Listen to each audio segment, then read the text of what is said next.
ஆண்டவராகிய இயேசு கிறிஸ்துவின் நாமத்தினாலே இந்த விடுதலை தேடி நிகழ்ச்சிக்கு உங்களை வரவேற்கிறேன். கடந்த பல நாட்களாக நாம் ரட்சிப்பின் நிச்சயத்தை குறித்து நாம் கற்றுக்கொண்டிருக்கிறோம். அதிலும் குறிப்பாக இன்றைக்கு திருச்சபையிலே ரட்சிப்பின் நிச்சயம் அப்படிங்கிற டாப்பிக்கை நம்ம எடுத்தாலே, ஒன்று ஆண்டவர் நீ பாவம் செய்திராத, தப்பு செஞ்சிடாத, கவனமாயிரு, கையை உடைச்சிருவார், காலை உடைச்சிருவார்னு சொல்லி ஒரு அபாயகரமான இன்னும் சொல்லணும்னா பயத்தை தூண்டக்கூடிய ஒரு வகையான பிரசங்கங்கள். அப்படி இல்லைன்னா இன்னொரு பக்கம் ரொம்ப அலட்சியமாக எப்படினாலும் வாழ்ந்துக்கோ, ஒன்றும் பிரச்சனை இல்லை, ஒன்ஸ் சேவ்டு ஃபார் ஆல் அப்படின்னு சொல்லி ரொம்ப இந்த கிருபையை அவதூறு பண்ணக்கூடிய அலட்சியமான பிரசங்கங்கள். சரி, இந்த ரட்சிப்பின் நிச்சயம் என்பது நம்மை சார்ந்தது அல்ல. அது கிறிஸ்து நமக்கு நங்குரமாக இருக்கிறார், ரட்சிப்பின் நங்குரமாக இருக்கிறார். அதே நேரம் நம்முடைய பொறுப்பு என்பது அதில் முக்கிய பங்கு வகிக்கிறது. அதாவது தேவனுடைய ரெஸ்பான்சிபிலிட்டி தண்டவாளத்தினுடைய ஒரு பகுதி, ஒரு ட்ராக் அப்படின்னா, மனிதனுடைய ரெஸ்பான்சிபிலிட்டி தண்டவாளத்தினுடைய அடுத்த ட்ராக் அப்படின்னு சொல்லி இதை குறித்து நம்ம தியானித்தோம். சரி, இதுக்கெல்லாம் மேலே முதல்ல அடிப்படையாக நமக்கு தெரிந்திருக்க வேண்டியது, ஒரு ஆள் ரட்சிக்கப்பட்டிருக்கிறாரா இல்லையான்னு முதல்ல நமக்கு தெரியணும். ஏதோ அவருடைய பெயர் கிறிஸ்துவ பேராக இருக்கிறதுனாலையோ, இல்லை அவர் நம்ம கூட சபையில் உட்காந்துட்டு இருக்கிறதுனாலையோ, இல்லை சர்ச்சோட ஆக்டிவிட்டீஸ்லாம் ரொம்ப இன்வால்வ் ஆகிறதுனாலையோ ரட்சிக்கப்பட்டவர் சொல்ல முடியுமா? முடியாது. ஏன்னா 1 யோவான் 2வது அதிகாரம் 19வது வசனத்தில் பார்க்குறோம், நம்மோடு இருந்தார்கள் ஆனால் நம்மை விட்டு போயிட்டாங்க, நம்முடையவர்கள் அல்ல. அப்போது ஒரு மனிதன் ரட்சிக்கப்பட்டான் என்றால் அவனிடத்தில் காணப்பட வேண்டிய அம்சங்கள் அல்லது சாராம்சங்கள் என்ன, அதை குறித்து நாம் கற்றுக்கொண்டிருக்கிறோம். குறிப்பாக கடந்த வாரங்களில் பார்க்கும்பொழுது எப்படி நாம் ஆண்டவரை நேசிக்கிறோம், ஆண்டவருடைய மக்களை எப்படி நேசிக்கிறோம், பாவத்து குறித்த உணர்வு, அந்த சென்சிட்டிவிட்டி நமக்கு எப்படி இருக்குது, தேவனுடைய வார்த்தைக்கு எப்படி கீழ்ப்படுகிறோம், இன்னும் சொல்லப்போனால் அந்த உலகத்தை குறித்து என்னுடைய எண்ணம் என்ன, உலகத்தை வெறுக்கிற ஒரு வாழ்க்கை நான் வாழ்கிறேனா, ரெண்டாவது தேவனுடைய வருகை எதிர்நோக்கி இருக்கிற வாழ்க்கை வாழ்கிறேனா, பாவத்தின் மேலே இருக்கிற பற்று குறைந்து கொண்டே வருகிறதா, ஒரு கனியுள்ள ஜீவியம் செய்கிறேனா, அப்படின்னு பல காரியங்களை குறித்து பார்த்தோம். இன்றைக்கி தொடர்ந்து இன்னொரு முக்கியமான காரியத்தை, அதாவது உண்மையிலே இந்த ஆண்டவருக்கும் எனக்கும் ஒரு ரிலேஷன்ஷிப் இருக்கிறதா, ஆண்டவரோடு நான் ஐக்கியமாக இருக்கிறேனா, இதனோட அப்ஜெக்டிவ் என்ன, ஏன் இந்த செய்தியை நம்ம பார்க்குறோம் அப்படின்னா, ரெண்டு காரியம். ஒன்று, ஒரு மனிதனை பார்த்த உடனே கண்டிப்பாக ரட்சிக்கப்பட்ட மனிதனாகத்தான் இருக்க வேண்டும் என்று நமக்கு புரிய வேண்டும். 2, நாம் ரட்சிக்கப்பட்டவனா இருக்கிறோமா அப்படிங்கிற எண்ணத்துக்காகவும் it's like a self examine, நம்மளை நாமே வேலிடேட் பண்ணுறது. சரி, இன்றைக்கு ஒரு காரியத்தை பார்க்க போகிறோம். நம்ம இந்த காரியங்கள் எல்லாவற்றையுமே 1 யோவானில் இருந்தால் படிக்கிறவங்களுக்கு ஞாபகம் இருக்கும்னு நினைக்கிறேன். இன்றைக்கும் 1 யோவான் 3வது அதிகாரம் 22வது வசனத்தை நான் உங்களுக்கு வாசிக்கிறேன் பாருங்களேன். அவருடைய கற்பனைகளை நாம் கை கொண்டு, அதாவது அவர் சொன்னதெல்லாம் கேட்டு, அவருக்கு முன்பாக பிரியமானவைகளை செய்கிறபடியினால் நாம் வேண்டிக் கொள்கிறது எதுவோ அதை அவராலே பெற்றுக்கொள்கிறோம். சார், நீங்கள் ரட்சிக்கப்பட்டுட்டீங்க, சரி, கடைசியாக நீங்கள் என்ன ஜெபம் பண்ணீங்க, அந்த ஜெபத்துக்கு தேவன் எப்படி ஆன்சர் பண்ணார், அல்லது இந்த தேவன் நான் ஜெபித்தால் என்னுடைய ஜெபத்தை கேட்டு பதிலளிக்கிற என்னுடைய ரட்சகர் அப்படிங்கிற அனுபவம் உங்களுக்குள்ளே இருக்கிறதா? இதை கொஞ்சம் ஆழமாக யோசிக்கிறதுக்கு முன்னாடி இன்னொரு வசனத்தை நான் வாசிக்கிறேன் பாருங்களேன். அதே 1 யோவானில் 5வது அதிகாரம் 14வது வசனம் என்ன சொல்கிறது? நாம் எதையாகிலும் அவருடைய சித்தத்தின்படி கேட்டால் நாம் அவருக்கு செவி கொடுக்கிறார், மன்னிக்கவும், அவர் நமக்கு செவி கொடுக்கிறார் என்பதே அவரை பற்றி நாம் கொண்டிருக்கிற தைரியம். இந்த 2 வசனத்திலிருந்து சில வார்த்தைகளை உங்களுக்கு நான் கொஞ்சம் ஹைலைட் பண்ணி காமிக்க விரும்புகிறேன். பேசிக்காக அந்த 2 வசனத்தை எடுத்துகிறோம் பிரசங்கம் பண்ணால் என்ன சொல்லுவோம் அப்படின்னா, பாரு நீ ஜெபம் பண்ண அண்ட் ஆண்டவர் உனக்கு ஆன்சர் தருவார். சரி, ரைட். இப்போ நான் என்ன கேட்குறேன்னா, நாம் ரட்சிக்கப்பட்டவர்கள் என்றால் நாம் ஜெபம் பண்ணி ஆண்டவர் நமக்கு ஆன்சர் பண்ணியிருக்கிறாரா? பிரதர், இந்த வாரம் கடந்த வாரம் இந்த ஒரு காரியத்துக்காக நான் ஜெபம் பண்ணேன், நான் ஏசப்பாவுடைய பிள்ளை, அதனால் பாருங்கள் ஒரு தகப்பனாக இருந்து அவர் பிள்ளைக்கு ஆன்சர் பண்ணிட்டார் பிரதர் அப்படிங்கிற அனுபவம் உங்களுக்கு இருக்கா? இல்லை இதை சொல்லும் போதே உங்களுக்கு இன்னொரு என்ன வரும், என்னத்த பிரதர் எவ்வளோ நாள் ஜெபம் பண்ணிகிட்டு இருக்கோம், ஒன்றுக்கும் ஆன்சரே கிடைக்கிறது இல்லை அப்படிங்கிற எண்ணம் வந்துச்சுன்னா கொஞ்சம் நம்மளை சீர்தூக்கி பார்ப்போம். அந்த வசனத்தை இப்போ திருப்பியும் நீங்கள் பார்க்க போகிறீங்க. எப்படி? இந்த வசனத்தை பாருங்கள். 1 யோவான் 3:22 என்ன சொல்லுது?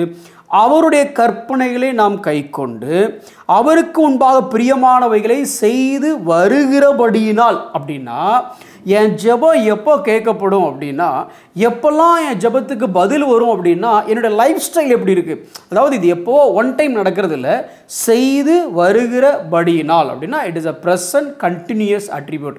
நான் தொடர்ந்து செய்கிறேன். என்ன செய்கிறேன்? அங்கே இருக்கிற அவருடைய கற்பனைகளை நான் கை கொள்கிறேன், அவருக்கு முன்பாக பிரியமானவைகளை செய்கிறேன்.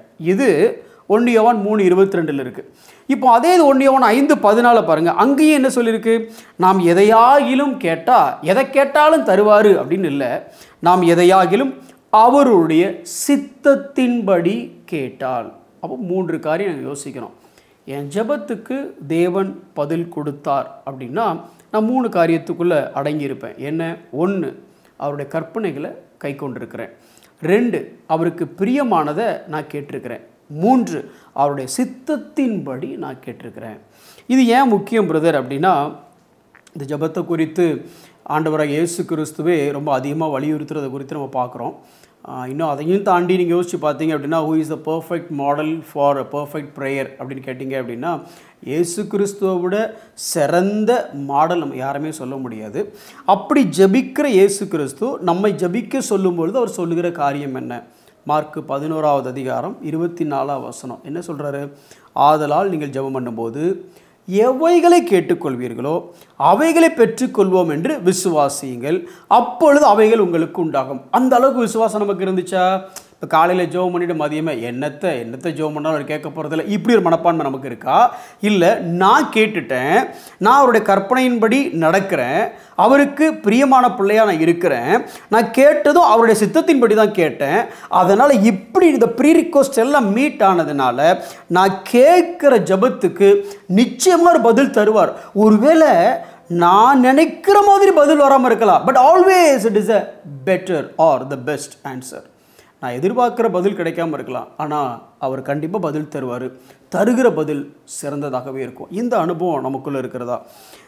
லூக்கா 11வது அதிகாரம் 9வது வசனத்தில் ஆண்டவர் சொல்கிறார், மேலும் நான் உங்களுக்கு சொல்லுகிறதாவது, கேளுங்கள் அப்பொழுது உங்களுக்கு கொடுக்கப்படும். கேளுங்கள் அப்புறமா உங்களுக்கு கொடுக்கப்படும் இல்லை, கேளுங்கள் அப்பொழுது உங்களுக்கு கொடுக்கப்படும். தேடுங்கள் அப்பொழுது கண்டடைவீர்கள். சரி ஆண்டவரே, எந்த நம்பிக்கையில் இதை நான் கேட்குறது? யோவான் 14:13, என் நாமத்தினாலே எதை கேட்பீர்களோ குமாரனில் பிதா மகிமைப்படும்படியாக அதை செய்வேன். இந்த காரியத்தை நீங்கள் கொஞ்சம் ப்ராக்டிக்கலாக யோசிக்கணும். அதாவது இப்போ நான் ஒன்று கேட்டேன் அப்படின்னா உடனே ஃபாதர் பார்க்குறாரு, நான் உனக்கு கண்டிப்பாக செய்யணும். ஏன்? இதனால் குமாரன் மகிமைப்படுவார், இதனால் தேவனோட நாம மகிமைப்படுவோம். இப்போ ஃபார் எக்ஸாம்பிள் நீங்கள் ஒரு சர்ச்சு போய்ட்டுருக்கிறீங்க, அங்கே ஒரு பொண்ணு ரெகுலராக வருது, பார்த்தா உங்களுக்கு பிடிச்சிருக்கு, உடனே ஆண்டோட ஜெபம், ஆண்டவரே எதை கேட்டாலும் தருவேன் என்று சொல்லியிருக்கிறீங்களா? ஆண்டவரே நான் விசுவாசத்தோடு கேட்குறேன், அந்த பொண்ணு எனக்கு தாங்க அப்படின்னா, அந்த பொண்ணை உங்களுக்கு தந்ததுனால பிதா மகிமைப்படுவாரா, குமாரன் மகிமைப்படுவாரா, இல்லை நீங்கள் சந்தோஷப்படுவீங்களா? நல்லா நீங்கள் யோசிக்கணும். ஏன்னா ஒருவன் விண்ணப்பம் பண்ணியும் ஏன் பெற்றுக்கொள்ளாமல் இருக்கிறான் அப்படின்னா, யாக்கோபு 4வது அதிகாரம் 3வது வசனம், விண்ணப்பம் பண்ணியும் ஏன் பெற்றுக்கொள்ளாமல் இருக்கிறான் அப்படின்னா, தேவ சித்தத்தின்படி கேட்கல, தேவனுக்கு பிரியமானதை கேட்கல, மாம்ச இச்சையை நிறைவேற்றும்படி கேட்குறான். சரி, இதில் எந்த கேட்டகரியில் நீங்கள் இருக்கிறீங்க? பிரதர், நான் கேட்டது கிடைக்கல, ஏன்? அவருடைய சித்தத்தின்படி கேட்கல, அவருக்கு பிரியமானபடி கேட்கல, அவருடைய கற்பனைகளை கை கொண்டவனா நான் வாழலை, அதனால் எனக்கு கேட்டது கிடைக்கல அப்படின்னா, பிரதர் நீங்கள் ரட்சிக்கப்பட்டிருக்கீங்களாங்கிறத நீங்கள் கொஞ்சம் யோசிக்கணும். அல்லது இன்னொரு பக்கம், பிரதர் நான் கேட்குறது எதையுமே ஆண்டவருக்கு மகிமைங்கிறத பற்றி நான் யோசிக்கவே இல்லை பிரதர். நமக்கு ஜெபம்னா என்னது பிரதர்? அது ஒரு ஏடிஎம் மாதிரி, நம்ம கார்டை போட்ட உடனே காசு வரணும், நான் ஜெபம் பண்ண உடனே அவர் ஆன்சர் தரணும். பிரதர் நிச்சயமாக நீங்களும் ரட்சிக்கப்பட்டிருக்கீங்களான்னு யோசிச்சு பார்க்கணும். ஏன்னா அவருக்கு சித்தமானவைகளை கேட்கக்கூடியவனா நீங்கள் இருக்கிறீங்களா, இல்லை உங்களுடைய இச்சையை நிறைவேற்றுறதை கேட்கக்கூடியவங்களா நீங்கள் இருக்கிறீங்களா? ரட்சிக்கப்பட்ட ஒரு மனிதனுக்கு இது ஒரு தனிப்பட்ட அனுபவம். நான் ஜெபித்து, எனக்காக யாரோ ஜெபித்து இல்லை, யாருக்கோ லெட்ரு எழுதி அவர் எனக்கு ஜெபித்து இல்லை, நான் என்னுடைய தேவனை நோக்கி ஜெபித்து அதற்கு எனக்கு தேவன் தந்த பதில் இது அப்படின்னு சாட்சி சொல்லக்கூடிய அளவுக்கு உங்களுக்கு தைரியம் இருக்கிறதா?